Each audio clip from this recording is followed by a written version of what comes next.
En el video detallaremos la estructura y características de las angiospermas y las gimnospermas.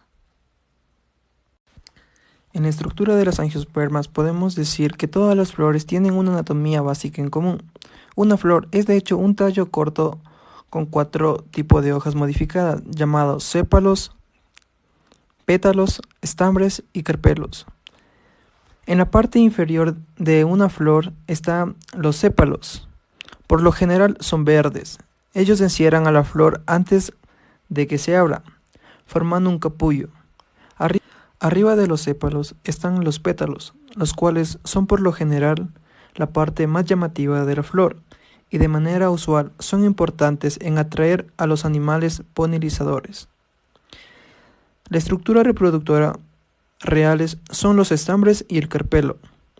Cada estambre consiste en un tallo que porta un saco llamado antera, el órgano masculino donde se desarrollan los órganos de polen. El carpelo, por su parte, consiste en un tallo con un ovario en su base y una punta pegajosa, conocida como estigma, es la cual atrae el polen. El ovario es la cámara protectora donde se desarrollan los ovocélulas. En la estructura de las gimnospermas podemos observar que está constituida por un tallo, conos y hojas. Son plantas leñosas, arbustos o árboles con hojas casi siempre perennes. Sus hojas en casi todas las especies son perennes, generalmente aciculares o escamosas. Las flores son unisexuales, o son masculinas o son femeninas, sin cáliz y sin corola. Las flores masculinas suelen aparecer al final de las ramas en escamas terminales. Vemos un cuadro comparativo para diferenciar las angiospermas y gimnospermas. Si vamos comparando, vemos que las angiospermas y las gimnospermas son plantas que presentan flores. Además, ambas presentan óvulos y las dos forman semillas. Una diferencia sería que las angiospermas no tienen ovarios y las angiospermas sí. Cuando se fecundan las semillas, el ovario va a formar el fruto, lo cual las gimnospermas no presentan fruto y las angiospermas sí. Lo cual podemos decir que las angiospermas forman directamente las semillas en los conos y las angiospermas forman las semillas en el interior de los frutos. A continuación detallaremos algunas características de las monocotiledóneas y dicotiledóneas. Cuando las semillas de una monocotiledonia germinan, de ella brotará una sola hoja primordial. En cambio, de una semilla dicotiledónea brotarán 2 hojas primordiales. Las plantas como los acates y aquellas que producen bulbos son monocotiledóneas. Estas plantas tienen flores con 3 pétalos o múltiplos de 3. Un claro ejemplo podemos observar un lirio, que es un ejemplo de una monocotiledonia múltiplo de 3, con 6 pétalos. Las dicotiledóneas, como el café, poseen flores con 4 o 5 pétalos, o múltiplos de 4 o 5. Por lo general, las monocotiledóneas tienen hojas con venas que corren en forma paralela. En cambio, las hojas de una monocotiledónea poseen venas que se ramifican. Las raíces de las monocotiledóneas tienen apariencia fibrosa, todas alcanzan un tamaño parecido. Las dicotiledóneas poseen una raíz pivotante o principal, de la que brotan raíces secundarias, las cuales son más pequeñas que las principales. Seguidamente las preguntas. ¿Por qué son las semillas una característica evolutiva de nueva aparición tan importante? Las plantas con semilla provienen de plantas leñosas llamadas progimnospermas, las cuales evolucionaron la semilla como un medio de propagación en el Devónico superior. La adquisición de semillas representó la cúspide de la adaptación al medio terrestre. En el reino vegetal ya no solo predominó el esporofito, sino que el gametofito se ha reducido hasta llegar a ser una estructura dependiente encerrada en el arcogenio del esporofito. Segunda pregunta. ¿Qué características distintivas comparten con las coníferas, cicadáceas, ginkgos y las de los gimnospermas? Las coníferas fueron las primeras plantas con semillas. Ejemplo, pinos, alerces, cipreses, eucarias, abetos y pinabetes, entre otros. Cicadáceas, este grupo muy importante en épocas geológicas pasadas, como por ejemplo palmera o helecho. Las ginkgoáceas, por ejemplo, esta familia es de gimnospermas. Fue abundante en el pasado, pero en la actualidad la única especie viva es el ginkgo. Es el género más antiguo de los árboles actuales.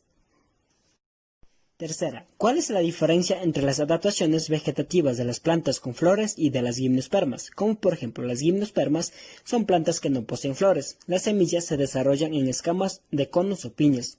Son monoicos, una misma planta posee tanto estructuras femeninas como masculinas. Las angiospermas, plantas provistas de flores que producen semillas encerradas en fruto. Los órganos sexuales están rodeados por la corola, parte coloreada de la flor que está formada por los pétalos y envuelta por el cáliz, grupo de hoja verde o sépalos. Hay plantas que poseen. La cuarta pregunta, ¿cuáles son las diferencias entre el ciclo vital de las gimnospermas y las plantas con flores? Como por ejemplo tenemos de las angiospermas. Los órganos sexuales están rodeados por la corola, parte coloreada de la flor, que está formada por los pétalos y envuelta por el cáliz, grupo de las hojas verdes o sépalos. En el caso de que los sépalos y los pétalos no se diferencian, como en los tulipanes, estos reciben el nombre de tépalos. También tenemos reproducción de los gimnospermas. Los gimnospermas son esporófitos, plantas con dos copias de su material genético, capaces de reproducir esporas. También son heterosporos, es decir, poseen gametofitos de sexo masculino y femenino que se desarrollan a partir de esporas producidas por conos separados. La quinta pregunta. ¿Cuáles son las dos clases de plantas con flores y cómo pueden distinguirse una de otra? Por ejemplo, tenemos las gimnospermas y angiospermas. Las gimnospermas son árboles y arbustos, sus flores son muy sencillas y poco viscosas, sin cáliz ni corola. Tenemos las angiospermas. Son el grupo más grande en el reino vegetal. Son la mayor parte de las plantas, tanto árboles como arbustos y hierbas. Todas las angiospermas producen flores, aunque algunas son pequeñas y poco vistosas. También producen semillas en el interior. La sexta pregunta. ¿Cómo ocurre la polinización en gimnospermas y en plantas con flores? En gimnospermas, el viento libera los granos del polen que se depositan en los conos femeninos. En la planta gimnosperma, la fecundación requiere mucho tiempo debido a la lentitud con que el polen forma el tubo por medio del cual alcanza el gameto femenino. Entonces, en el angiosperma, la polinización de los angiospermas generalmente se realiza por medio de insectos o a través del viento. Las plantas entomófilas presentan flores llamativas y con formas especiales para atraer a los insectos. Por ejemplo, las orquídeas son flores de varios colores y formas que se polinizan a través de insectos. En las plantas anemófilas, el polen es arrastrado por el viento y depositado en los estigmas de otras flores. Por ejemplo, es el caso de las plantas del maíz y del trigo, que se conocen netamente de esta forma.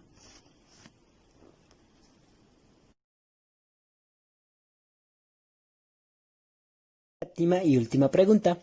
¿En qué difiere la fecundación de las gimnospermas y las plantas con flores? Por ejemplo, tenemos angiosperma, que es plantas con flores.